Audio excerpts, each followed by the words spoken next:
Bienvenue à cette séance régulière du Conseil des maires de la MRC du Granit, tenue le mercredi 16 février via conférence web, aujourd'hui à Lac-Mégantic. Conformément aux dispositions de l'arrêté numéro 2020-049 de la ministre de la Santé et des Services sociaux du 4 juillet 2020, concernant l'ordonnance de mesures visant à protéger la santé de la population dans la situation de pandémie de la COVID-19, la séance est tenue à huis clos et les élus participent via conférence web. Un enregistrement des discussions sera publicisé sur le site internet de la MRC et ce conformément au dit arrêté, de manière à permettre au public de connaître la teneur des discussions entre les participants et le résultat de la délibération des membres. En tant que préfet, moi-même, Monique Ferrivon-Lenoir, je préside la séance et les maires que je vais citer vont se présenter. Donc, pour Odette. Daniel Provencher, municipalité Odette. Pour la municipalité de Courcelles. Francis Bélanger, maire de Courcelles. Pour la municipalité de Frontenac. Gaby Gendron, maire de la municipalité de Frontenac. Pour la municipalité de Lac-Drolet. Michel Ouellette, maire. Merci. Pour la municipalité, pour la ville de Lac-Mégantic. Bonsoir, Julie Morin, mairesse. Pour la municipalité de Lambton. Bonsoir, Justin Breton, maire. Pour Marston. Claude Roy, maire. Pour la municipalité de Milan. Bonsoir, Jacques Bergeron, maire.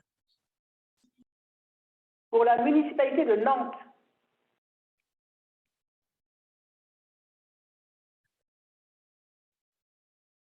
Pour la municipalité de Notre-Dame-des-Bois. Dominique Bussé-Paquette, maire de Notre-Dame-des-Bois.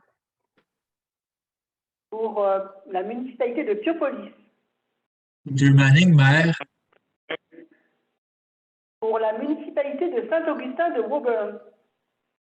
Bonsoir, Guy Brousseau, maire.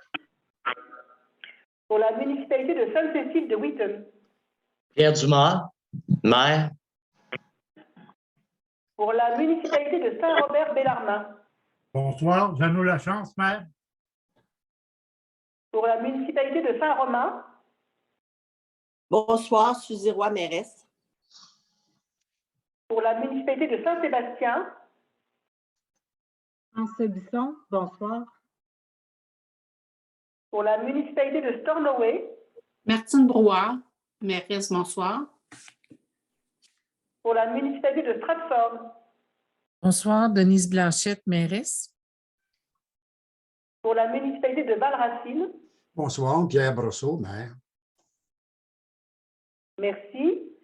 Je préside donc la séance. À titre de greffière trésorière de la MRC, Madame Sonia Cloutier assiste à cette assemblée. Elle est accompagnée par Madame Sarah Orichevski qui l'assiste pour cette tâche. Nous allons commencer par le premier point, le quorum et l'ouverture de l'Assemblée. Donc, je constate qu'il y a quorum. Et pour l'ouverture de l'Assemblée, je demande... non, je ne demande rien. Je vais passer à l'ordre du jour, excusez-moi.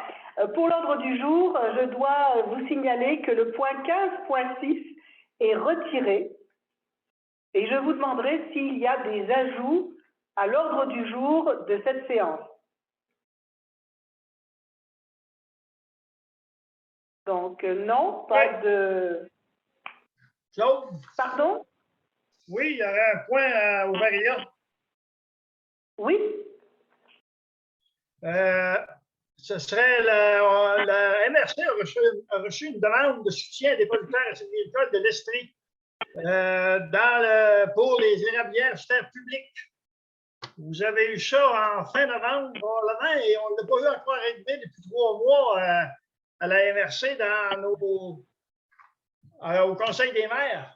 Mais les municipalités l'ont tout eu depuis le mois de décembre. Tout ce qu'ils ont eu à Sherbrooke, aux producteurs et productrices acéricoles, c'était un accusé de réception. Il demandait un appui pour les supporter. OK. C'est noté au Varia. C'est parfait. Monsieur Roy, avez-vous d'autres suggestions ou ajouts? Personne d'autre? Non, je te proposerai l'ordre du jour. Merci. Il me faudrait un appuyeur. Donc, proposé par M. Claude Roy, appuyé par M. Gaby Gendron. Merci beaucoup. Point 3, nous n'avons pas eu de questions. Point 4, suivi des réunions et courriers. Donc, vous avez reçu l'ensemble de ces documents. Donc, je pense qu'il n'y a rien de spécial à dire à ce niveau-là. Au point 5, l'adoption du procès-verbal de la séance du 19 janvier 2022. Donc, sachez qu'il y a eu des modifications concernant le titre de Mme Sonia Cloutier, suite à l'adoption de la loi modifiant la loi sur les élections et les référendums dans les municipalités, la loi sur l'éthique et la déontologie en matière municipale et diverses dispositions législatives. Et il faut dorénavant l'appeler greffière trésorière et directrice générale au lieu de secrétaire trésorière et directrice générale de la MRC du Granit. Donc, ce sont les modifications qui ont été apportées à ce procès-verbal. Ceci étant dit, est-ce qu'il y a des modifications apportées ou on peut passer à une résolution? Donc, qui propose? Alors là, j'arrive pas à voir tout le monde en même temps, donc c'est un peu difficile. Daniel Provencher propose. Appuyé par M. Pierre Dumas. Merci. Suivi au procès-verbal des dernières rencontres, rien à noter? Non. Les bons coups. Alors, les bons coups, nous avons décidé de ne faire qu'un seul espace pour les bons coups. Ils ne seront pas notés au PV. Vous en avez envoyé, enfin certains en ont envoyé donc préalablement à la réunion. Ce que je voudrais préciser, c'est que la rubrique bons coups, ce ne sont pas pour signaler des activités communautaires régulières habituelles, mais vraiment des choses qui sortent un peu de l'ordinaire. Donc, vous avez reçu dans les documents qui vous ont été envoyés au préalable 2 ou 3 bons coups. J'aimerais savoir si, par exemple, Madame France Bisson voudrait en dire un petit mot, puisqu'elle fait partie des bons coups ce mois-ci. Oui, puis dans le fond, je suis vraiment fière, je suis vraiment contente des bons coups que je vous ai partagés. Mais ce que je voulais encore plus vous partager, c'était la fierté de... On s'est fait dire non à quelques reprises, puis on n'a jamais lâché. Puis à un moment donné, les oui arrivent. Fait que si la garderie, c'est depuis 2014 qu'on travaillait à ce projet-là. Fait qu'on a été tenace, ça n'a pas toujours bien été, mais on a eu la confirmation de la construction du CPE. L'ouverture sera en avril 2023. Puis on a aussi le parc, aménagement de notre parc. Là, on s'est fait dire non. On a essayé de déposer un autre endroit, puis on a eu des oui. Fait que je veux juste, le message que je veux laisser ce soir, c'est de ne pas lâcher. Et j'en ajouterai un troisième, parce que tant qu'être dans le plat de bonbons de bon coup, j'ai été bien impressionnée ce soir. Ben, quand j'ai préparé la réunion de ce soir, c'est hier matin, quand j'ai vu la qualité des documents, des résumés produits par les présidents de comité. Je veux féliciter chacun d'entre vous qui avait pris le temps de bien nous expliquer vos comités, les décisions. Je vous félicite, puis ça, c'est vraiment un bon coup, puis on va aller plus loin, la MRC. Fait que merci beaucoup à chacun de vous qui avait pris le temps de rédiger ça. C'est tout, merci. Merci, France. Moi, j'aimerais associer Lambton à un bon coup, c'est sur la navette, alors nautique, ce n'est plus une navette fluviale, c'est une navette nautique. Donc, ce que je voudrais dire, c'est que moi, ce que j'ai beaucoup apprécié, c'est qu'on a chacun fait notre petit bout de chemin. Lambton a travaillé pour réunir donc des énergies autour de ce projet, qui est un projet citoyen d'un comité local de Lambton. Il a réussi à convaincre donc Adstock de se joindre à cette étude préliminaire. Puis moi, de mon côté, en tant que préfet, j'ai essayé aussi de ramener la MRC des Appalaches avec nous, ce qui a été fait. Donc c'est un premier pas de collaboration au-delà de notre MRC. Donc j'espère que ça va continuer ainsi. J'en suis très contente. Maintenant, bien sûr, je vais attendre les résultats de l'étude pour voir si on peut aller de l'avant. Donc ça, c'était mon bon coup et je voulais associer M. Breton à ce bon coup-là. Merci beaucoup, Madame la Préfète, de le souligner. Merci. Alors, Madame Morin. En fait, je laisserai Madame Brouard qui avait la main levée avant. Ah, parce que je n'arrive pas à voir tout sur l'écran. C'est ça qui est très, très dommageable. Bien, merci, Madame Morin. Donc, moi aussi, je voudrais partager un bon coup. Je n'ai pas eu la chance de l'envoyer par écrit parce que c'est vraiment arrivé dans les dernières journées, je pourrais dire. Là. Donc, je voulais juste dire, suite à une situation particulière vécue à la municipalité de Stornoway, les membres du conseil, l'équipe d'employés et moi-même avons grandement apprécié le soutien, la collaboration et l'expertise de Mme Véronique Lachasse et de Mme Lenoir. Elles nous ont accompagnés afin de bien comprendre, évaluer la problématique, surtout comment bien la gérer. Donc, merci beaucoup. Merci Martine Brouard. C'est vraiment avec plaisir qu'on a pu vous accompagner. C'était une situation qui n'était pas classique, donc qui a nécessité nos énergies, mais je suis sûre qu'ensemble, on va arriver à faire de belles choses. Merci. Donc, Madame Morin. Oui, bien, je voulais signifier en fait une annonce qui va avoir lieu demain avec la ministre Bibeau, en fait, Mère-Claude Bibeau. En fait, vous savez qu'on va travailler là, dans les prochains mois. Il y aura une nouvelle caserne qui va s'installer à Lac-Mégantic. Bien sûr, les municipalités partenaires, je leur ai envoyé l'information aujourd'hui, mais demain, on va avoir la confirmation que Développement économique Canada confirme un investissement de près de 500 000 $ dans la caserne pour s'assurer qu'elle soit intégrée au micro-réseau électrique du centre-ville. Donc, ce sera la première caserne incendie au Québec à avoir des panneaux solaires et avoir vraiment une gestion efficace de l'énergie. Donc, cet argent-là, dans le fond, ne viendra pas des municipalités. C'est vraiment Développement économique Canada, dans le fonds de relance, là, suite à la tragédie, qui vont investir. Puis, ils vont en profiter pour annoncer aussi l'argent qu'ils ont mis dans le pavillon du micro-réseau dans le parc de la gare. Mais la nouveauté, c'est l'intégration de la caserne au micro-réseau. Voilà. Merci.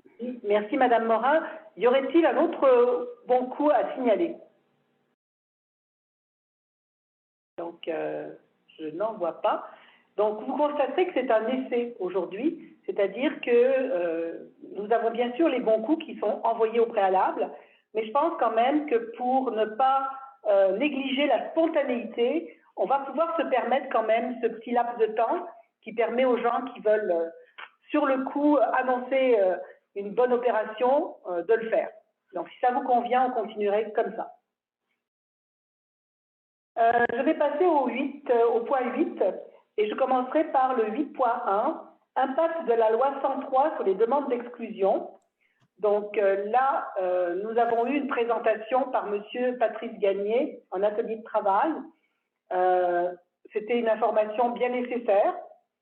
Donc, est-ce que vous avez d'autres points à demander ou tout est clair?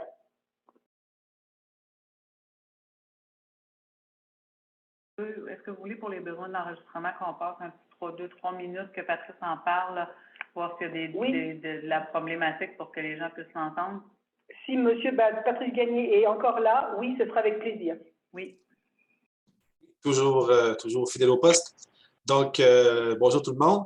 En effet, le projet de loi tel qu'on a discuté en novembre, en décembre et lors de l'atelier avant le conseil, amenait deux articles qui étaient problématiques au niveau des demandes d'exclusion pour les municipalités. La première était que maintenant, toutes les demandes d'exclusion devaient être déposées et signées par les MRC, chose qu'avant n'était pas une obligation, elle pouvait être faite par les municipalités.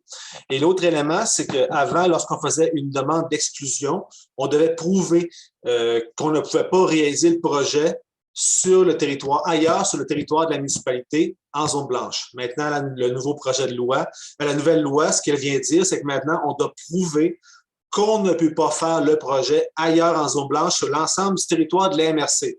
Ce qui fait que lorsqu'on va produire une demande d'exclusion, il va falloir s'assurer que le projet ne peut pas être fait ailleurs sur le territoire de la MRC.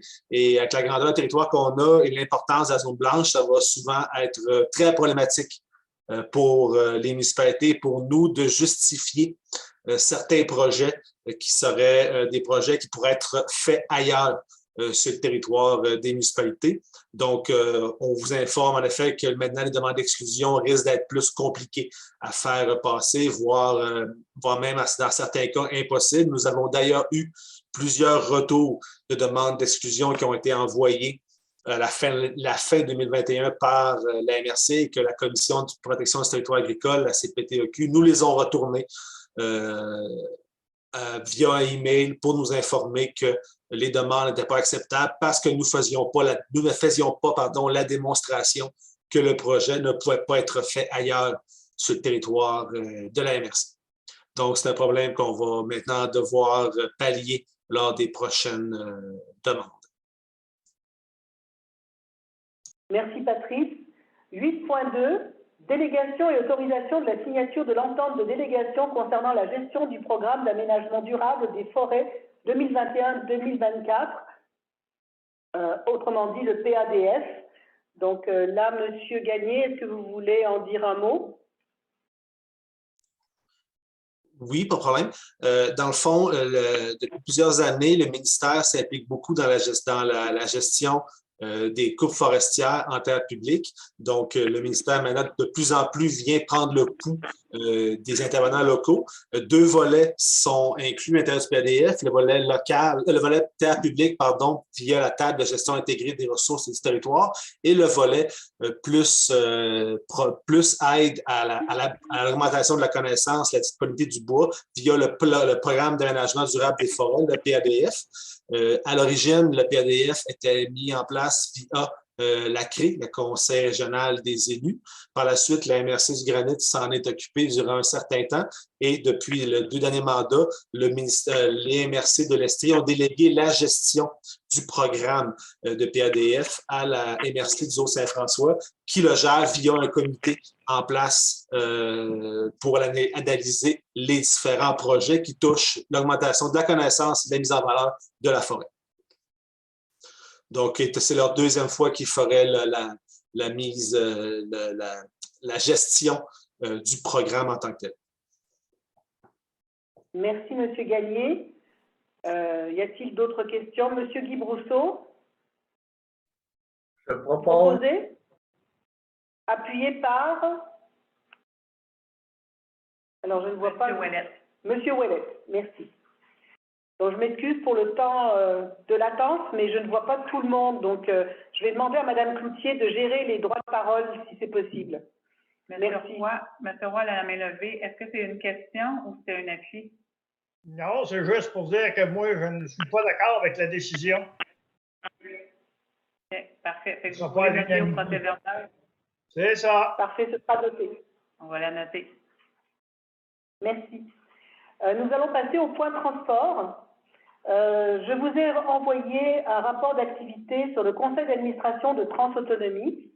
Je pense que vous l'avez reçu. J'ai essayé de le faire le plus bref possible, mais vous avez sans doute constaté que le principal enjeu était une question financière qui va donner lieu d'ailleurs à une résolution qu'on passerait au point 9.2. Donc, je ne sais pas, est-ce que vous avez des questions ou bien est-ce que vous avez besoin de clarification? Monsieur Roy, qui a une main levée, est-ce que c'est la même main levée que tantôt? Une question? Oui, c'est un oubli.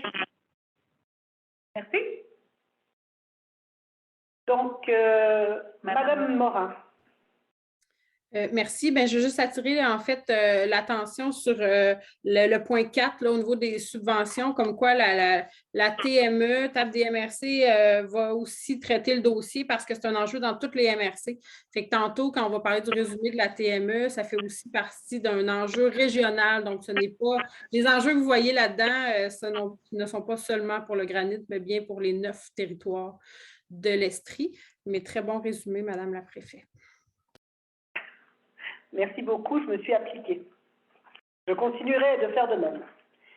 Donc, le 9.2, c'est justement cette résolution qui reprend la plupart des considérants que la TME va également prendre en compte. Par contre, nous avons rajouté quelques considérants qui touchent plus notre territoire rural.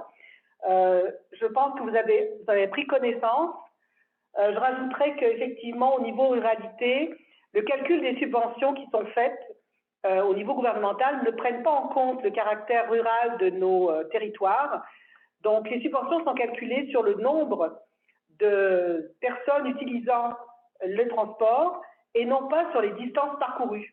Or, dans notre territoire, pour aller chercher une personne à l'autre bout du territoire, nous faisons beaucoup plus de kilomètres que lorsqu'il s'agit d'un périmètre urbain, ce qui fait qu'effectivement, on se retrouve avec des subventions qui ne correspondent pas à la réalité de nos déplacements.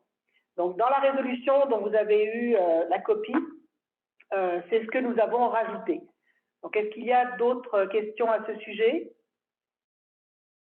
Je ne vois pas tout le monde. Non, apparemment. J'aurais besoin d'un proposeur et d'un appuyeur. Donc, proposé par Madame Blanchet. Par Madame Blanchette. Madame Provençal. Provencher, excusez. Et appuyé par Madame Provencher. Merci beaucoup. Nous allons continuer toujours dans le transport par une autre résolution. L'adoption du plan de développement des services en transport adapté et transport collectif pour l'année 2021-2023. Donc, c'est le point 9.3. Vous avez reçu la résolution au préalable. Est-ce que vous avez besoin de précision? Non? Madame Morin. Madame Morin. Monsieur Roy aussi. J'ai une petite question. En fait, comme c'est actuellement, ça me convient. Toutefois, j'avais la question à savoir, puisqu'on est en train de se développer un plan de développement de transport actif en général, qui est au-delà du transport collectif de l'organisme, est-ce que s'il y a matière à des changements ou des ajustements au cours des 2 prochaines années, on va pouvoir les intégrer puis réadopter un autre plan d'action ou il faut déposer ça, c'est fixe puis on ne touche pas à ça? Je voulais juste voir la synchronicité entre le plan de développement sur lequel on est en train de travailler et ça. Madame Cloutier? Oui, en fait, les gens qui sont dans le plan de développement présentement, ils ont été impliqués dedans. On aurait dû adopter ce plan-là l'année dernière. C'est une nouvelle consigne 2021-2023. Fait que l'année passée, elle est déjà passée. Cette année est en processus. Fait que et Mme Ouellette et Mme Bourassa, puis même Mme Bachand, Marlène travaille aussi sur ce plan-là de déploiement du transport. Fait qu'ils ont été interpellés pour s'assurer qu'on soit conforme à ce qu'on pourrait prendre comme orientation aussi. Et s'il y a des modifications apportées, ça va être possible de faire une modification MTQ. Parfait, merci. Moi, je serais prête à en faire la proposition à ce moment-là. Merci. Et M. Roy qui a levé la main. Merci, Patrice. Donc, M. Roy. Ah, c'est pour seconder, là. Ah bon, ben c'est parfait. Donc, Mme Julie Morin propose, secondée par M. Roy. En 9.4, signature de la convention d'aide financière, le programme d'aide au développement du transport collectif, PADCT-TC, volet 2.2.1. C'est pour l'année 2021. Il s'agit d'une nouvelle exigence du ministère pour qu'il nous remette les sommes tant attendues. Donc, il me faudrait un proposeur et un appuyeur. Donc, proposé par M. Pierre Dumas et appuyé par... Je ne vois pas la main. Madame Provencher. Madame Provencher. Merci. En 9.5, signature de la convention d'aide financière, programme de subvention au transport adapté, cette fois-ci, le PSTA pour l'année 2021. C'est la même chose que pour la précédente. Je demanderai un proposeur et un appuyeur. Donc, proposé par... Madame Roy. Madame Roy, Suzy Roy et appuyé par Monsieur Ouellet. En 9.6, adjudication de contrat pour le programme d'aide à la voirie locale, le PAVL. Madame Sonia Cloutier, s'il vous plaît. En fait, on a ouvert les appels d'offres pour le PAVL le 8 février. On avait 3 firmes qui ont déposé une soumission. Les 3 firmes sont Maxim Gestion d'actifs, EXP, Pluritech. Les 3 soumissionnaires y ont répondu à la première conformité qui nécessitait d'avoir les copies des documents puis qui avait le prix dans une enveloppe scellée. Suite à l'analyse des 3 soumissions, le comité de conformité, conformément à la loi qui nous exige d'avoir un comité d'analyse, a procédé à l'analyse des documents de l'appel d'offres. Puis, ce qu'il vous recommande, en fait, c'est d'octroyer le contrat à la firme Maxim Gestion d'actifs pour un montant total de 293 804 et 41 sous. C'est la soumission qui a obtenu le meilleur pointage final. Puis ça, c'est cette résolution-là aujourd'hui qu'on fait, elle est conditionnelle à l'acceptation du ministère des Transports. Fait que les documents vont être transmis au ministère des Transports. C'est le ministère des Transports qui va venir confirmer, en fait, qu'il accepte que c'est cette firme-là qui fasse les travaux selon les exigences du ministère des Transports. Monsieur Bergeron a levé la main.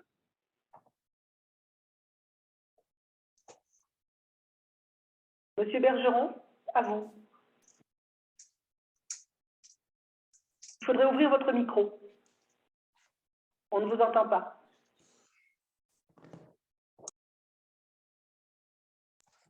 Monsieur Bergeron, votre micro est fermé.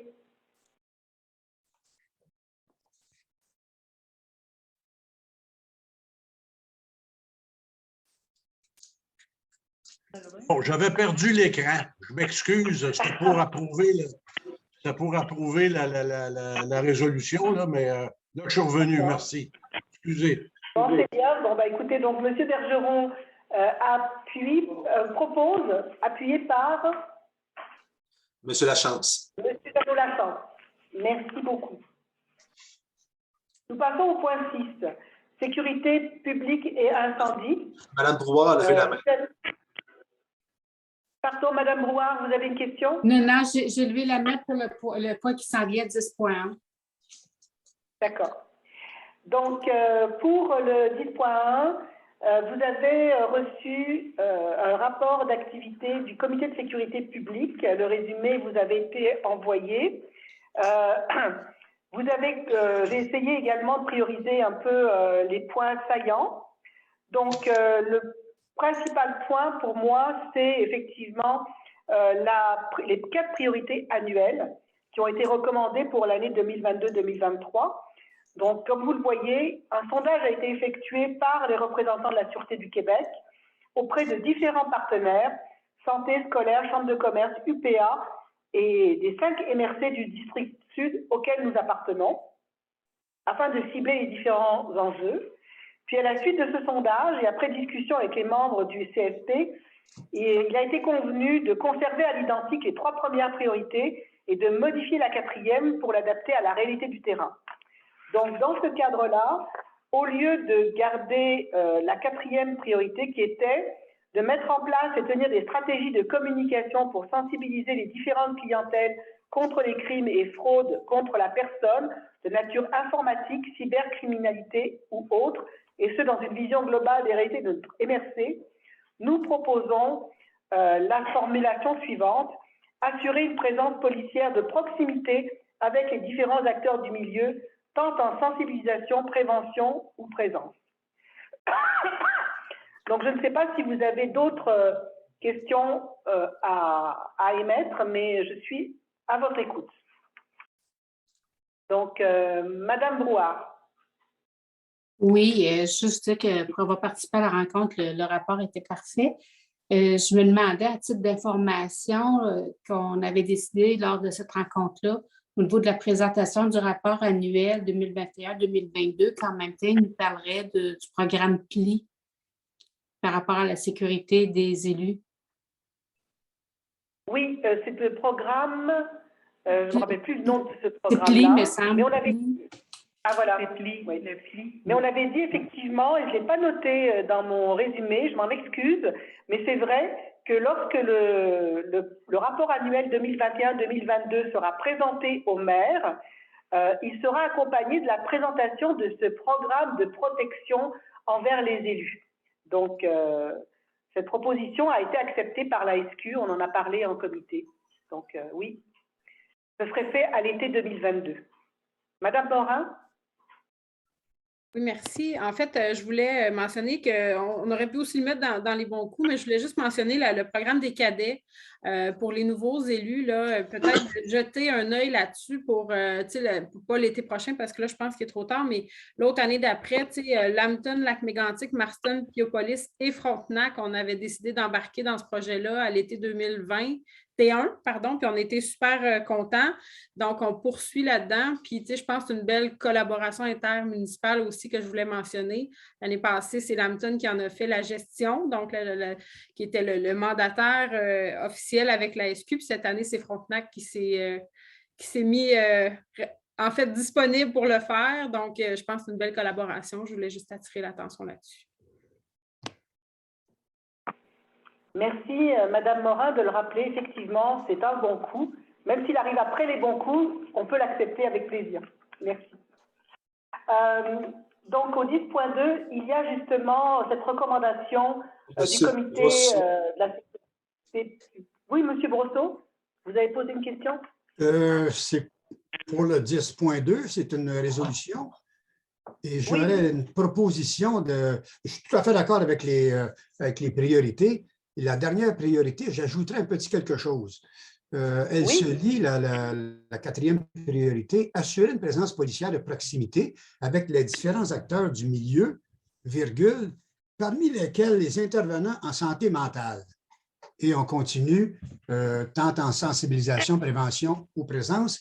La raison en est que c'est une réalité, je ne sais pas des autres municipalités, s'il y a des personnes dont la santé mentale peut créer des problèmes, soit à leurs voisins, soit sur la voie publique ou autre. Mais je propose qu'on ajoute ceci pour sensibiliser encore plus les forces policières à l'intervention en santé mentale.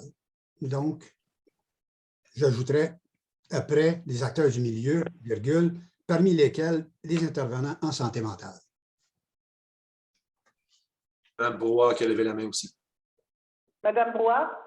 Je voulais juste vous dire, M. Brosseau, que lors de la rencontre, on a parlé des priorités. J'ai souligné l'importance justement de la santé mentale au niveau du granit, puis que je ne comprenais pas pourquoi il n'y avait pas une priorité qui était ciblée. Et puis, eux, ils m'ont dit que dans chaque priorité qu'ils ont nommée, il y avait un côté santé mentale, que ce soit la criminalisation ou autre, il y a toujours un côté qui est affecté par la santé mentale. Je veux juste dire que je l'ai souligné lors de notre rencontre. Moi, j'aimerais qu'on le souligne dans la résolution. C'est le Conseil des maires qui va voter une résolution ce soir. Donc, enfin, je ne sais pas si vous êtes à l'aise ou pas avec ça, mais si vous en avez parlé vous-même autour de la table, on devrait peut-être le retrouver par écrit aussi, cette notion-là de santé mentale. Et c'est qu'il reste. Donc, je reviendrai effectivement sur la proposition de M. Brosseau et sur le commentaire de Mme Brouard. Donc, effectivement, la sécurité publique est très, très au fait de ces problèmes de santé mentale.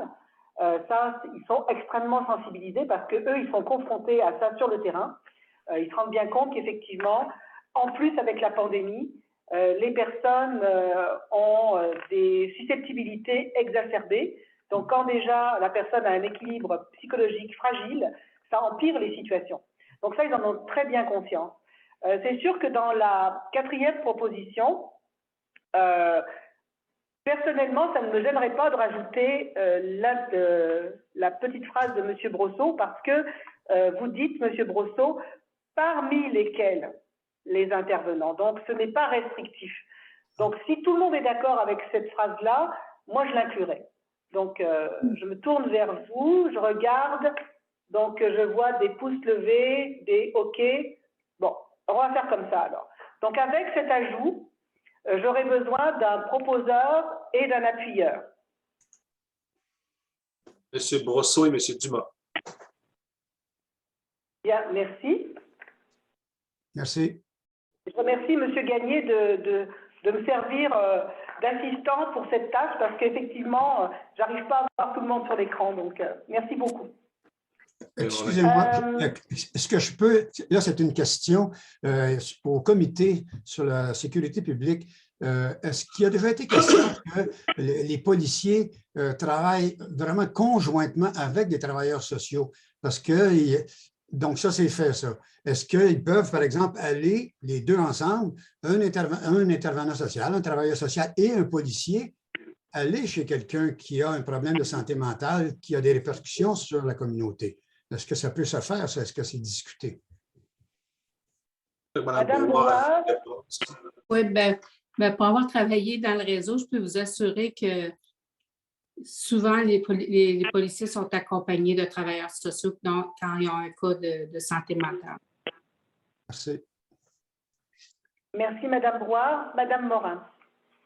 En fait, Mme Brouard a nommé ce que je souhaitais dire, mais je pense que, M. Brosseau, ce serait intéressant que vous gardiez la question quand ils vont venir nous présenter, en fait, leur rapport annuel. Je pense que comme ça, ils pourraient répondre clairement comment, dans le granit, c'est fait. Mais je sais que nous, à l'Arc-Mégantic, c'est arrivé à certains moments qu'on les a vus ensemble, où ils siègent ensemble sur certains comités qu'on a formés, nous, localement, puis les deux intervenants, on voit qu'ils sont en grande complicité, là. Madame Bisson. Oui, on pourrait ajouter une demande à Vigie-Santé où l'équipe Urgence Détresse pourrait présenter leurs travaux, leur trajectoire de service, puis l'offre de service qu'ils font dans le granit. Ça pourrait être un outil pertinent là, parce que l'équipe existe, puis ils ont déjà ces services-là, puis ça pourrait être important que les maires connaissent les services. Donc, peut-être une demande à Vigie-Santé de présenter Urgence Détresse, puis Urgence Détresse régionale. Là. Ça serait important. Merci, Madame Bisson. C'est noté, on fera la demande. Ce que je voudrais rajouter en complément, c'est que moi, j'ai beaucoup apprécié le professionnalisme des membres de la Sûreté du Québec qui nous ont accueillis dans le cadre de ce comité.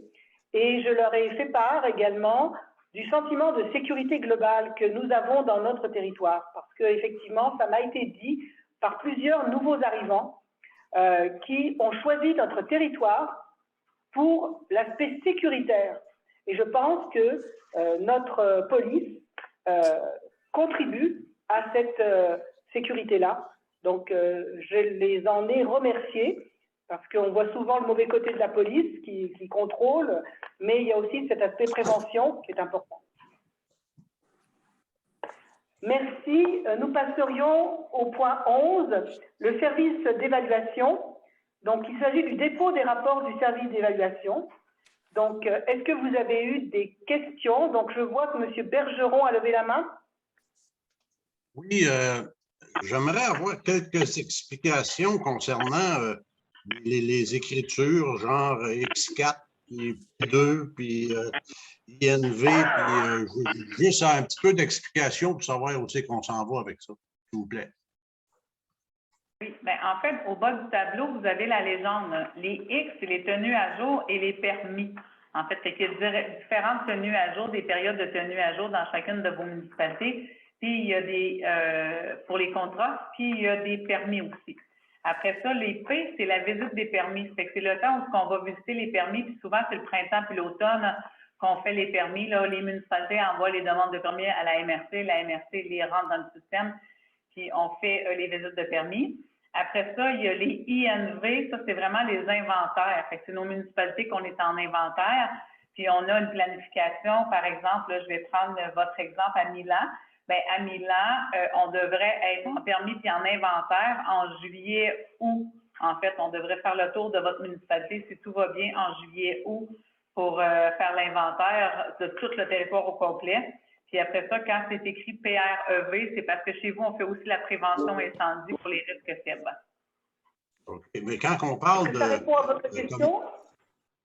quand on parle de X2, là, ça veut dire qu'il y a seulement 2 permis qui vont être vérifiés ou ils vont venir 2 fois ou je ne sais pas. Là, c'est dans la deuxième semaine. Hein. C'est la deuxième semaine du mois. Fait qu'en fait, mettons, on regarde à Milan, il y a un X3 en mars. Fait que le X3, c'est la tenue à jour des contrats puis de vos permis. Fait que la 3e semaine du mois de mars, on va faire votre tenue à jour. Le chiffre 3, c'est la semaine du mois. On pourrait l'ajouter dans notre légende. Hein. Je vais faire ajouter le chiffre dans la légende. Merci. Merci, M. Bergeron. Ça répond à votre question? Oui? Oui. Merci. Est-ce qu'il y aurait d'autres questions à ce sujet? Non, ça semble clair. Bien. 12.2, non, 12, développement SDEG. Le 12.1, rapport d'activité de la SDEG. Donc là, vous avez reçu le résumé, mais je passe la parole à M. Michel Ouellette s'il veut en faire un bref commentaire. Oui, merci beaucoup, Mme la préfète. J'attirais votre attention sur le conseil d'administration du 2 février où on présente la nomination de M. François Grandisson. Fait que depuis plusieurs mois, on avait trouvé des postes de vacants, excusez, et donc on est maintenant complet à la SDEG en termes de postes administrateurs, fait qu'on est très content. Le deuxième élément est intéressant aussi pour le laboratoire numérique. C'est une formation qui s'adresse à nos entreprises pour leur permettre de développer des outils, des habilités pour faire du commerce en ligne. Fait que ça a eu un très bon succès pour la première cohorte. Il y a une deuxième cohorte qui est en marche et on va s'assurer d'avoir un suivi aussi sur les actions que les entreprises auront mis en marche à ce moment-là. Après ça, vous avez le dépôt des plans d'action tourisme et industrie. Fait que c'est une première où les chefs d'équipe nous déposent le plan des actions et inclut... est-ce que ça griche? On vous entend bien quand même. OK. Fait que donc, ces plans d'action-là vont vous amener à avoir des mesures, finalement, des résultats obtenus pour chacune des actions. Fait que c'est un grand pas du côté de la SDEG. C'est la première fois qu'on fait des plans avec des éléments super précis. Et quand tous les plans seront déposés, ça va nous permettre à ce moment-là de présenter un tableau de bord qui pourra vous être présenté trimestriellement. Fait que c'est donc une démarche qui peut peut-être sembler longue, mais on part de loin, puis on essaie de bien faire des choses pour qu'on ait, dans le fond, une lecture de l'évolution de notre SDEG et du monde de l'industrie. Ça serait tout.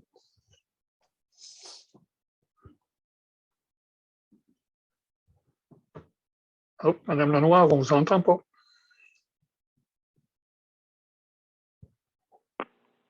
On m'a censuré.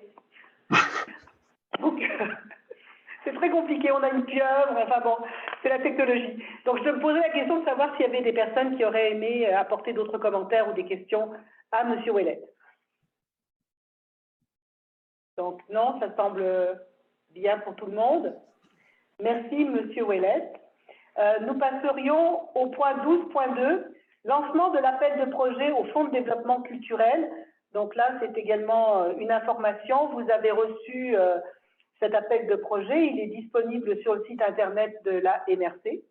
Donc, c'est bienvenue au projet dans le domaine culturel. Monsieur Brosseau a une question. Monsieur Brosseau, allez-y. Est-ce qu'on a bien reçu l'information pour le 12.2? Je regarde dans ma documentation, je ne l'ai pas trouvé ou peut-être je regarde mal. En fait, il n'y a pas de document qui est déposé dans ce sujet-là. C'est juste pour vous aviser qu'il y avait un lancement de l'appel à projet qui était distribué sur le site Internet de la MRC. C'est pour vous informer qu'on avait lancé l'appel de projet pour les projets culturels. Donc, on le trouve on trouve les informations sur le site à Comité culturel ou quoi? Sur le site de la MRC, on pourra vous envoyer le lien là, si vous voulez, mais normalement, c'est dans l'onglet Culture, puis l'appel de projet est lancé là, à partir du 21 février jusqu'au 8 avril 2022. Puis, quand on procède à ce genre d'affaires-là, toutes les municipalités, vous allez recevoir, en fait, les documents, puis le lien, puis vos organismes, vos comités de développement là, reçoivent aussi, puis les différents comités culturels qu'on a sur le territoire là, sont dans la liste d'emploi. Alors, dans le chat, Madame Lachance nous a donné le lien pour aller directement sur ce programme. Donc, si vous voulez prendre en note ou le copier, il est disponible. Il y a Mme Morin qui avait levé la main. Oui, Madame Morin. En fait, je voulais proposer que ça nous soit envoyé, tout simplement. Mais Sonia t'a un peu dit qu'il y aurait un envoi à tous les partenaires, donc j'imagine que la SDE nous fera ce suivi-là. C'est la SDE qui s'assure de faire cet envoi-là, oui. Est-ce qu'il y aurait d'autres questions sur ce point? Non? Bien. Réseau d'accueil estrien, vous avez eu une information, une infolettre qui vous a été envoyée au préalable. Donc, c'est aussi à titre d'information que je vous donne ce document.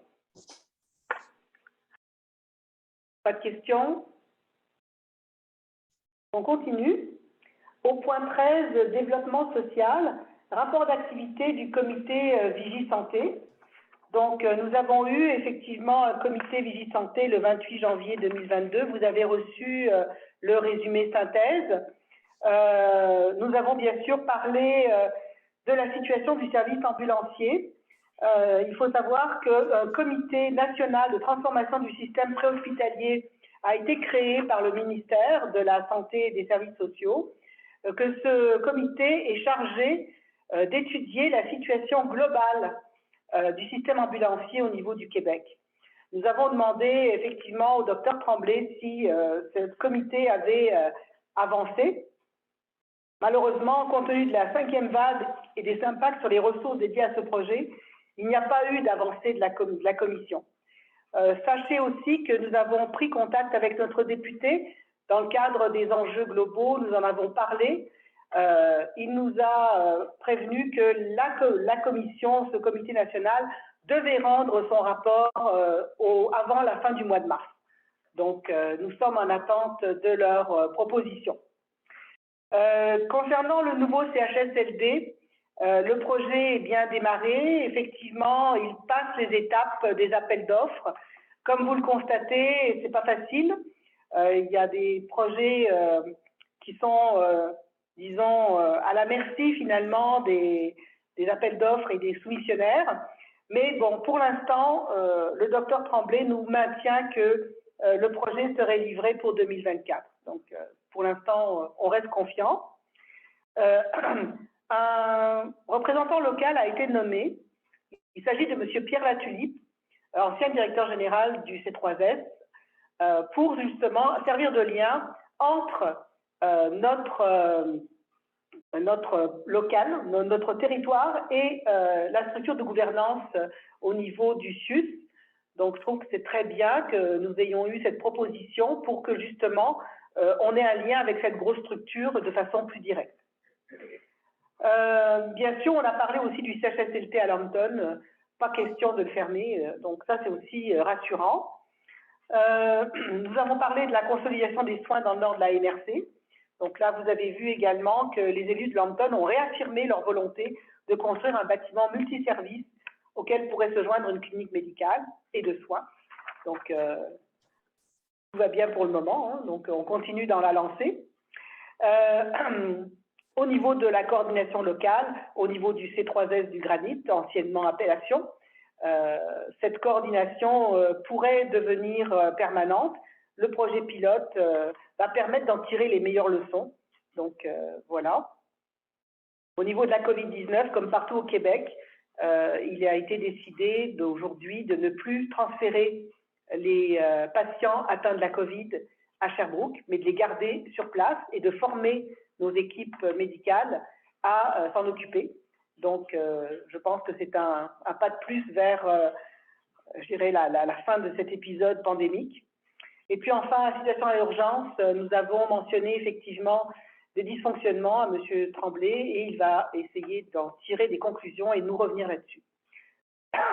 Voilà en gros le suivi du comité Vigie-Santé. Est-ce que vous avez des questions? Madame Donc, Morin. ça vous semble... Pardon? Madame Morin avait la main. Madame Morin. Oui, ben, je voulais en fait donner une information supplémentaire en lien avec le CHSLD parce que tu sais, c'est quand même une préoccupation. Là, ça fait 20 ans qu'on attend ça collectivement, mais on a quand même fait des vérifications, là, puis on a partagé l'information au comité Vigisanté sur le site CAO au niveau des appels d'offres. Il y a près de 5 millions de contrats déjà qui ont été donnés pour le CHSLD en services professionnels, en ingénierie, en plans et devis, architecture. Donc, le projet, il est clairement enclenché comparativement à tout ce qu'on avait vu dans les dernières années. Puis je vous donne un scoop ce soir que j'ai appris aujourd'hui. En fait, il avance tellement bien que les architectes vont présenter les plans au comité consultatif d'urbanisme de Lac-Mégantic lundi prochain. Donc, tu sais, ça avance assez vite, ce qui fait que s'il n'y a pas d'enjeu, puis j'aimais mieux vous dire ce soir parce que ça pourrait aller vite. S'il n'y a pas d'enjeu de ce côté-là, bien, ultimement, ça voudrait dire que le permis de construction pourrait être octroyé par la Ville en mars, donc présenter à la population les plans en mars. Donc, je vous en informe d'avance. On va voir comment ça se passe, mais quand même, là, ils ne se sont jamais rendus aussi loin, là, donc on a confiance que ça va bien avancer. Ben, merci, Madame Morin, pour cette annonce. Qui est très, très positive. Donc, on va croiser les doigts. On va continuer à avoir confiance. Est-ce qu'il y aurait d'autres interventions sur ce point? Non? Bon. 13.2, le Fonds québécois d'initiative sociale, le FKIS. Ça, c'est une demande du comité administratif pour présenter à l'ensemble du Conseil des maires ce que c'est que ce programme-là, sachant que nous avons beaucoup de nouveaux maires autour de la table. Donc, vous avez pu avoir accès à l'information, c'est-à-dire le plan d'action, le diagnostic et également l'état des fonds engagés. Tous ces documents sont publics, notamment en ce qui concerne le plan d'action et le diagnostic. Ils sont sur le site de la CDC du Granit, dans l'onglet documentation. Donc, tout le monde peut y avoir accès. C'est un fonds qui est destiné à supporter des initiatives en lien avec la pauvreté et l'exclusion sociale. Ce fonds a été émis par le gouvernement, remis à la TME. La TME a décidé de donner la gestion de ces fonds par MRC. Donc, la MRC gère les fonds. Et notre MRC a décidé de confier l'analyse des projets à un comité de concertation local coordonné par la CDC du Granit, la Corporation de développement communautaire du Granit. Donc, c'est un petit peu compliqué comme structure, mais ça permet quand même d'avoir une certaine autonomie dans la gestion de nos projets.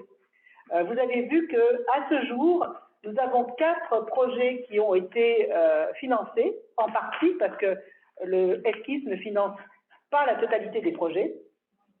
Donc, il y a eu le projet MOVE, qui est un projet de scolarisation des mères et des pères aussi, mais c'est souvent plus des mères qui ont lâché l'école depuis longtemps. Le projet Les Solutions Gourmandes, qui est un projet en sécurité alimentaire. Le projet SAT, qui est un projet sur les systèmes alimentaires territorialisés. Et dernièrement, un projet en lien avec l'isolement social qui s'appelle Culture aux aînés du Granit. Donc, ce sont les 4 projets qui ont été déjà financés.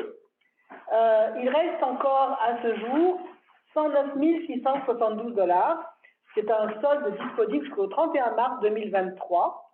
Je viens de recevoir aujourd'hui un autre projet qui va être analysé et soumis prochainement au comité administratif pour approbation. Donc, je tenais quand même à vous le montrer quand même parce que c'est un fonds qui permet de supporter des initiatives concrètes pour lutter contre l'isolement social et la pauvreté. Donc, je vous en fais part. Et puis, si vous avez des questions, ne vous gênez pas, je suis là pour y répondre. Est-ce que c'est clair? Oui? Ben, merci beaucoup. Projet spécifique, donc en point 14, le 14.1, rapport d'activité de la table des MRC de l'Estrie Donc là aussi, les comptes rendus vous ont été envoyés. Madame Morin, est-ce que vous voulez commenter? Ben, oui, en fait, c'est juste que je vous le dis à chaque fois, là, puis là, c'est le compte rendu du 25 novembre. On se voit aux 2 mois environ. Là, donc là, on a eu une autre rencontre après le 27 janvier. Mais tu sais, là, finalement, on a l'impression que vous avez tout le temps le PV. Moi, je trouve en retard, là, mais peut-être vous mentionnez que, en plus de ce que vous avez lu le 25 novembre, je trouvais ça peut-être pertinent de vous dire les grandes lignes de ce qui s'est passé en janvier, puisque c'est plus récent. Donc, en ce moment-là, juste peut-être vous mentionner qu'on a, entre autres, travaillé encore sur les transferts des sommes de la Montérégie au niveau, entre autres, des ressources naturelles. Puis la bonne nouvelle, c'est que ça a fonctionné. Donc, nos négociations avec le ministre des Affaires, le ministre François Bonnardel a fait en sorte que ces sommes-là seront transférées au niveau de l'Estrie. Il n'y aura pas de perte. On a aussi discuté longuement, comme je vous le disais tout à l'heure, au niveau du transport collectif. Donc, il y a eu un échange sur vraiment les enjeux dans chacune des MRC. Puis la décision s'est prise qu'il y aurait des actions communes au niveau du territoire de l'Estrie pour accompagner chacune des MRC. Ensuite, il y a aussi, on a quand même eu des délégations parce que la TME est très sollicitée par les organismes régionaux où chacun souhaite qu'il y ait des élus ou que la TME soit présente sur les comités. Donc, on a délégué certaines personnes sur certains comités. Voilà. Et finalement, on a eu une présentation, je pense que c'est important. Vous savez que le FOR, Fonds d'aide au rayonnement des régions, octroie des sommes à différents organismes. Et à la TME, on demande d'avoir des rapports des groupes qui font des projets. Et cette fois-ci, ça a été en janvier une présentation de l'Observatoire du Mont-Mégantic qui est venu présenter le projet. Donc, Dany Garot est venu présenter à l'ensemble des élus de l'Estrie le projet qui se fait actuellement au Mont-Mégantic et qui va se faire dans les prochains mois aussi grâce au phare. Voilà.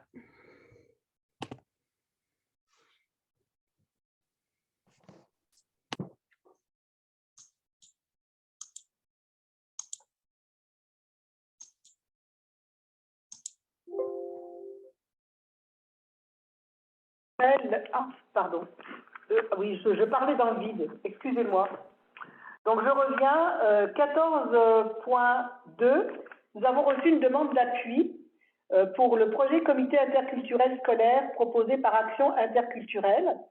Donc, vous avez reçu la lettre de Madame Bello à ce sujet, avec également des lettres d'appui de la MRC de Coaticook, de Sherbrooke, et également de la MRC de Benfrey-Magog. Je ne sais pas si vous avez pu en prendre connaissance, mais l'objectif, c'est de favoriser le rapprochement culturel et l'ouverture à la diversité dans les écoles secondaires de l'Estrie, en créant et en soutenant des comités interculturels dans les écoles secondaires, pour former des jeunes qui veulent se mettre en action sur les questions de diversité, d'échange et d'inclusion. Ça cadre tout à fait avec notre politique d'intégration et d'inclusion que nous avons votée en 2020. Également, ça cadre aussi avec nos intentions de rétention de la main-d'œuvre. Donc, moi, je serais favorable à ce qu'effectivement, il y ait une résolution dans ce sens-là, mais je me tourne vers vous et je vois que Mme Morin a levé la main. Oui, bien, tu sais, je pense que c'est important. Moi aussi, je voudrais mentionner qu'on a aussi la lettre de la polyvalente Montignac qui confirme souhaiter embarquer dans le projet. Donc, puis vu que je sais aussi que Claudia Racine du réseau d'accueil estrien est impliquée avec l'ensemble des agents de l'Estrie. Donc, moi, je souhaiterais en faire la proposition. Donc, Mme Morin propose. Est-ce que M. Brosseau appuie ou pose une question? Non, j'appuie. Merci. Madame Brouard a levé la main.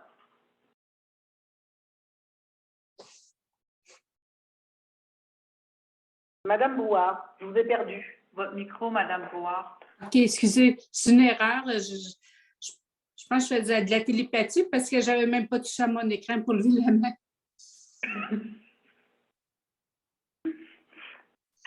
Bon. Bien, dans ce cas-là, je passerai au point 15, administration générale, compte à payer. Donc, vous avez reçu la liste des comptes à payer. Madame Cloutier, avez-vous reçu des questions? Oui, j'ai reçu des questions. Fait que je vais répondre aux questions. En fait, dans la liste des comptes à payer, la première question était en lien avec le Conseil de l'industrie bio de l'Estrie, les frais de l'entente de 10 000 pour savoir c'est quoi le 10 000 Fait on a une entente de collaboration avec une ESD qu'on appelle, avec le bioalimentaire estrien. C'est une entente de 3 ans. Ça fait partie de nos actions du PDZA. Fait qu'à l'an 1, c'est un montant de 10 000. À l'an 2, ça va être un montant de 8 571. Puis à l'an 3, c'est un montant de 7 143.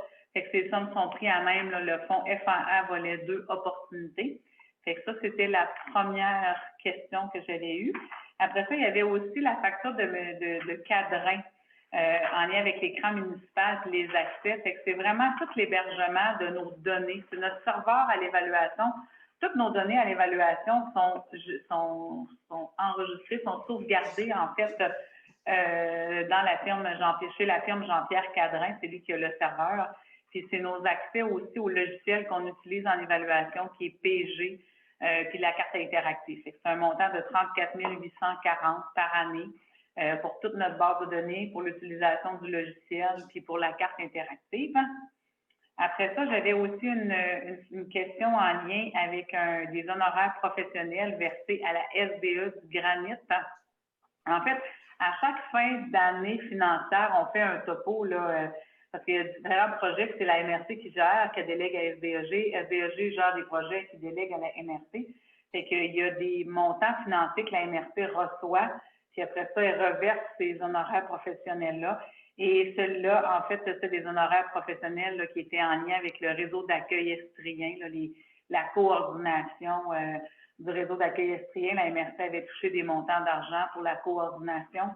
Puis en fait, ces montants-là, ils ont été retransférés à la SBEG parce que c'est l'équipe de la SBEG qui avait assuré la coordination dans ce dossier-là. Par la suite, l'autre question que j'avais en lien avec les factures, c'est Mme Hélène Patry, le grand ménage. C'est qu'en fait, Mme Patry, c'est elle qui s'occupe de notre entretien du bâtiment. Et on a profité de la période des fêtes, en fait, pour faire le grand ménage du bâtiment. Les tapis n'avaient pas été lavés depuis 3 ans, puis les murs n'avaient jamais été lavés là, depuis la construction, incluant les cages d'escalier, ces choses-là. Fait qu'on a procédé au lavage des tapis à grandeur durant les 2 semaines de Noël, quand les employés n'étaient pas là, et au lavage des murs, des murs et des différents plafonds, parce que c'est possible de le faire, les portes. C'est le grand ménage. Fait que, est-ce que ça répond aux questions, en fait, que j'avais eues? Est-ce que ça ne suscite d'autres ou c'est correct? Monsieur Bergeron. J'aurais besoin d'une résolution pour approuver les comptes à payer. Donc, qui propose et qui appuie? Donc, proposé par Monsieur Bergeron, appuyé par, je ne vois pas de, par Monsieur Louellette. Parfait. 15.2, remise de la liste des dépenses récurrentes du mois de janvier. Donc là aussi, vous avez reçu toute cette liste de dépenses. Il n'y a pas de questions? En fait, j'ai fait les deux en même temps tantôt. Il y en avait là-dedans que c'était des dépenses récurrentes. Je viens de me rendre compte. Je vous ai fait les deux en même temps. Trop efficace. 15.3, Transautonomie, versement de la quote-part du transport collectif et du transport adapté pour l'année 2022. Donc, Mme Cloutier? Oui, en fait, c'est les montants des prévisions budgétaires. C'est un montant de plus de 25 000 fait qu'on passe par le Conseil des maires.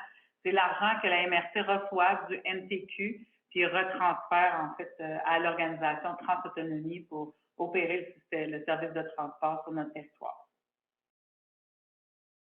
Donc, là, j'aurais besoin d'une résolution. Donc, je vois 2 mains qui sont levées. Est-ce que c'est des questions ou est-ce que c'est pour appuyer et proposer? Donc, Monsieur Roy? C'est pour appuyer? Appuyer. Merci. Et proposer par M. Bergeron, ou le contraire? Voilà, parfait. Merci. 15.4, adoption du règlement numéro 2022-08 édictant le code d'éthique et de déontologie du préfet de la MRC du Granit.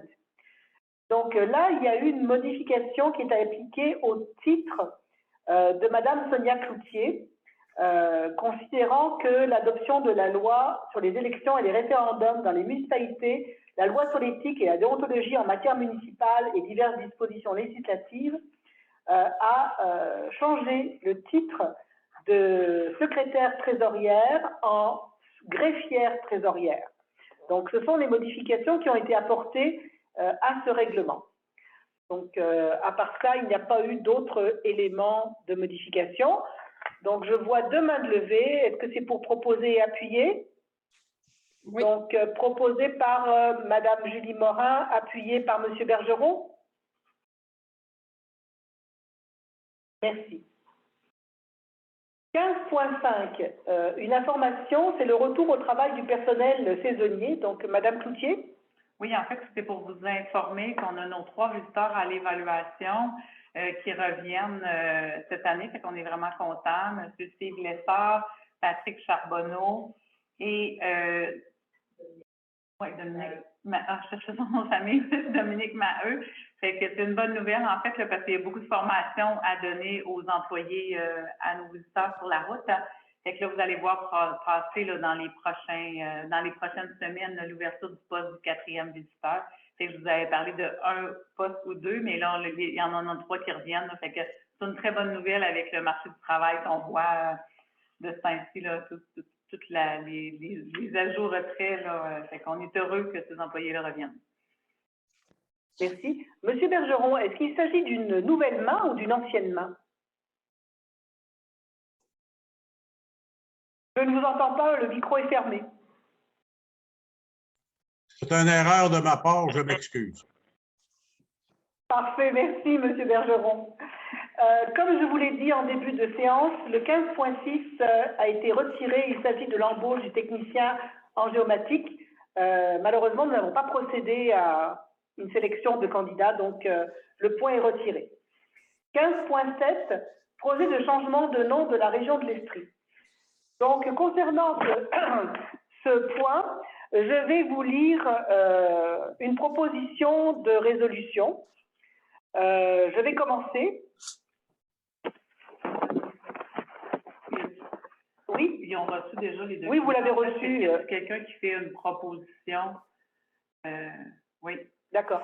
Donc, j'en viens directement à la proposition. Est-ce que quelqu'un veut proposer une résolution? Donc, Monsieur Brosseau a levé la main. Monsieur Brosseau, je vous écoute. Que le Conseil des maires, je dois reprendre ça, de la MRC du Granit émette un avis favorable quant au fait que le nom de la région demeure ST. Est-ce que j'ai un appuyeur? M. Gendron a levé la main. Est-ce que c'est pour un appui ou une question? Monsieur Gendron. Oui. Vous appuyez ou vous posez des questions? Oui. Ça serait pour mon téléphone a sonné comme ce serait pour une nouvelle résolution. Mais je vais revenir après. Merci. Et M. Ouellet. Donc, on va finir cette proposition. Donc, M. Brosseau a proposé que le Conseil des maires de la MRC du Granit émette un avis favorable quant au fait que le nom de la région demeure Estrie. Est-ce qu'il y a un appuyeur? M. Ouellet a levé la main. Michel Ouellet? Oui, Michel Ouellet, j'appuie. Bon.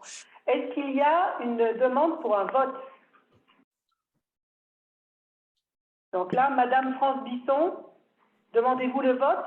Oui, je demande le vote, s'il vous plaît. Merci. Donc, nous allons procéder au vote. Pour procéder à ce vote, est-ce que je peux demander à Madame Cloutier de prendre les noms? Je crois que Mme Roy levait la main. Est-ce que je me trompe? Ou... Madame Roy? Oui.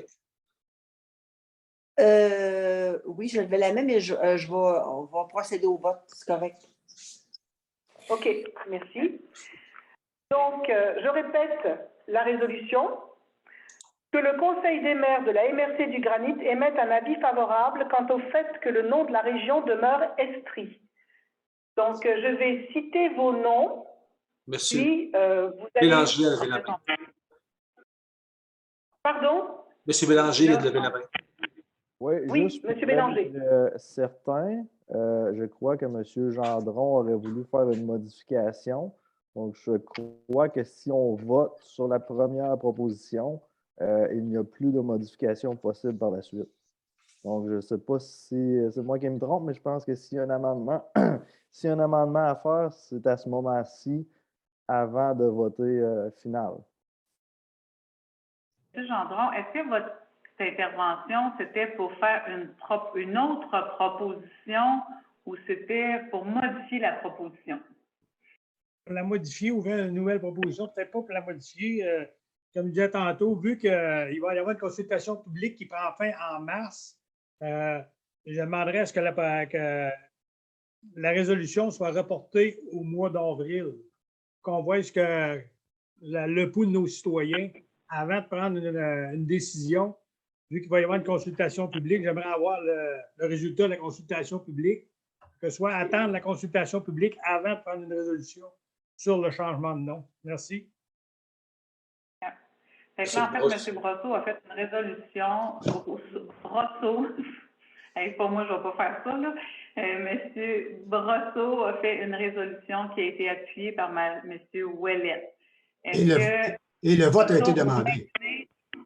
C'est ça. Est-ce que vous maintenez votre proposition telle quelle, M. Brosseau? Oui, bien sûr. Et elle a été secondée aussi. On est appuyé, puis on a une demande de vote sur cette résolution-là. Fait qu'il faut qu'on traite cette résolution-là. Fait que maintenant, quelles sont les personnes qui sont pour la résolution? Fait que pour qu'on maintienne le nom Esprit. Fait que je vais nommer, en fait, chacune, là, on va peut-être y aller par nom. On va y aller par nom de municipalité pour dire si vous êtes pour ou contre. Là. Je pense que ça va être plus simple que dans l'écran de lever la main. Fait que Audet, vous êtes pour ou contre? Pour. Courcelles, pour ou contre? Pour. Frontenac. Pour. Lac-Drolette. Pour. Lac-Mégantic. Contre. Lambton. Pour. Marston. Pour. Milan. Pour. Nantes. M. Gendron est absent de la rencontre. Notre-Dame-des-Bois. Contre. Pardon, je n'ai pas compris, M. Boucher. Contre. Pour ou contre? Contre. Contre. Contre. Piopolis. Pour. Saint-Augustin de Woburn. Contre. Sainte-Cécile de Wheaton. Pour. Saint-Robert de Bellarmin. Pour. Saint-Romain. Pour. Stornoway. Pour. Pour. Stratford. Pour. Oh, j'ai oublié Saint-Sébastien, ben oui. OK. Stratford. Pour. Saint-Sébastien. Excusez. Comme j'ai demandé le vote, c'est contre. Valracine. Pour. C'est passé tout le monde, hein? Oui. 17 pour. Contre 10 voix contre. 10 contre. 51,87% de la population pour. 51,87% de population pour. 36,66% contre. Donc, on a la double majorité. La résolution est acceptée.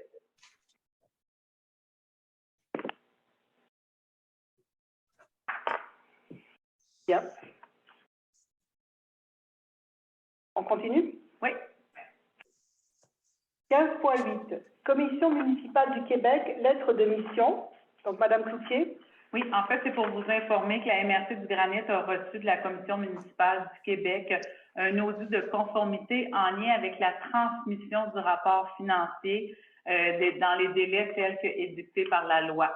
Fait que là, on a transmis les documents nécessaires à l'analyse de la commission, puis on va recevoir le rapport de la commission dans les prochains mois. C'est un point d'information. En 15.9, nous souhaiterions faire une résolution pour une motion de félicitations concernant la composition du conseil d'administration de la Fédération québécoise des municipalités. Donc, des félicitations déjà pour la nomination de M. Daniel Gendron, maire de Nantes, et également pour la réélection de Jacques Demers, maire de Sainte-Catherine de Hatley. Et nous aimerions également féliciter la FQM pour le travail accompli pour l'ensemble des municipalités du Québec. Donc, vous avez reçu cette résolution. J'aimerais avoir un proposeur et un appuyeur. Donc, proposé par M. Pierre Dumas et appuyé par M. Michel Ouellet. Merci. En 15.10. Gendron, Gabi a une question. Oui, M. Gendron, allez-y. Pas une question, c'est juste pour dire que je dois vous laisser. Ma fille a de l'école demain. Et que je dois quitter. Bonne soirée à tous. Parfait, merci. M. Gendron. Je continue donc concernant le point 15.10, poste à pourvoir au conseil d'administration du cégep de Beauce-Appalaches, secteur socio-économique. Donc là, j'avais envoyé à l'ensemble des maires la proposition, enfin la demande du cégep de Beauce-Appalaches pour savoir si parmi nos élus, nous aurions une personne qui souhaiterait occuper ce poste, donc au niveau de ce conseil d'administration, sachant que nous avons un cégep à Lac-Mégantic. Donc, j'ai reçu une candidature. Il s'agit de Mme Denise Blanchette de Stratford. Donc, Mme Blanchette, est-ce que vous pourriez... oui, Mme Morin, c'est une question? En fait, je ne savais pas que vous aviez reçu une candidature. J'étais pour faire la proposition de Mme Blanchette. Ah, donc, je vais vous laisser aller. D'accord. Donc, je vais peut-être laisser la parole à Mme Blanchette pour présenter son intérêt. Donc, je pense que c'est intéressant que tout le monde écoute sa présentation. En fait, je suis intéressée parce que j'ai fait une très grande partie de ma carrière dans les cégeps, donc c'est un milieu que je connais très bien. Par contre, là, ça fait 4 ans que je l'ai quitté, donc je vais espérer que le ministère soit favorable à ma candidature. Mais ce qui est important pour moi, c'est aussi ce que j'ai marqué dans mon intérêt, c'est l'accès aux études collégiales. Pour moi, c'est extrêmement important que sur le territoire, ça soit favorisé autant pour les jeunes que pour la formation continue, la formation en entreprise et tout. Fait que c'est ça ma valeur fondamentale là, dans ça. Fait que d'aller siéger au conseil, c'est de pouvoir voir est-ce que le développement du cégep aille dans ce sens-là, dans le développement des programmes pour toutes ces possibilités-là. Puis en même temps, d'être capable de répondre aux besoins de notre MRC le plus possible. Là. Alors, mais c'est vraiment ça qui me guide là, dans l'idée d'aller siéger à ce conseil-là, c'est l'accessibilité aux études collégiales le plus possible.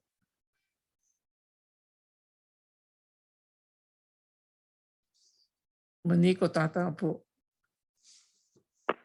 Ah, c'est terrible. Donc, je dirais que ça ne pouvait pas mieux tomber, cette candidature, parce que nous sommes dans la semaine de la persévérance scolaire. Donc, vous avez également reçu de ma part un courriel qui vous mettait donc des liens en lien justement avec la persévérance scolaire et aussi avec la santé psychologique de nos jeunes. Les résultats sont quelquefois inquiétants, mais je pense que c'est nécessaire que vous en ayez connaissance parce que dans vos municipalités, vous avez des jeunes, des étudiants, et que c'est important que les municipalités agissent dans le sens de promouvoir la scolarité. Personnellement, je pense que des études permettent une évolution sociale dans la société et que c'est très important si les jeunes peuvent rester à l'école et obtenir des diplômes. Pour eux, c'est un investissement à long terme. Donc, pour revenir plus précisément à la candidature de Mme Denise Blanchette, je demanderai un proposeur et un appuyeur. Donc, proposé par M. Ghislain Breton, appuyé par Mme Danielle Provencher. Merci beaucoup. Je pense que c'est un très bel investissement que nous ferons. Donc, la candidature va partir de la MRC dès que j'aurai la résolution. Donc, il faut absolument que ce soit donné avant le 24 février. Donc, merci beaucoup, Madame Blanchette. Ça fait plaisir. 15.11, travaux du sous-sol. Donc, Madame Cloutier. Oui, en fait, lors du chantier de construction de la MRC, dans le sous-sol, il avait été convenu à l'époque que le sous-sol ne soit pas fini pour voir les besoins qu'on aurait dans le futur. Fait que ce qui a été présenté aux élus là, puis au comité administratif, c'est de finaliser le sous-sol avec les besoins présentement qu'on a. On a procédé là, à des plans et devis, puis ce qu'on propose ce soir, en fait, c'est de partir en appel de proposition. Il y avait déjà un montant budgétaire de réservé de 100 000 on a une estimée budgétaire révisée aux alentours de 200 000 fait qu'on va aller chercher 100 000 supplémentaires dans le fonds COVID. Fait que ce soir, qu'on a besoin, c'est une résolution pour aller chercher les fonds les sous dans le fonds COVID. Ce qui est important de dire aussi, c'est qu'on a un édifice commercial. Puis on veut aussi s'assurer que les tableaux, là, ils vont être faits en lien avec le micro-réseau, puis tout notre mandat de recommissionning qu'on a fait dans le bâtiment là, pour les économies d'énergie. Fait que c'est une salle de rencontre qui va être faite en bas au sous-sol avec des bureaux partagés, puis 2 petits bureaux fermés là, pour des différentes utilisations qu'on a besoin. Fait qu'on aurait besoin d'un proposeur et un appuyeur pour procéder. Donc, proposé par M. Guy Brousseau, appuyé par Mme Martine Brouard.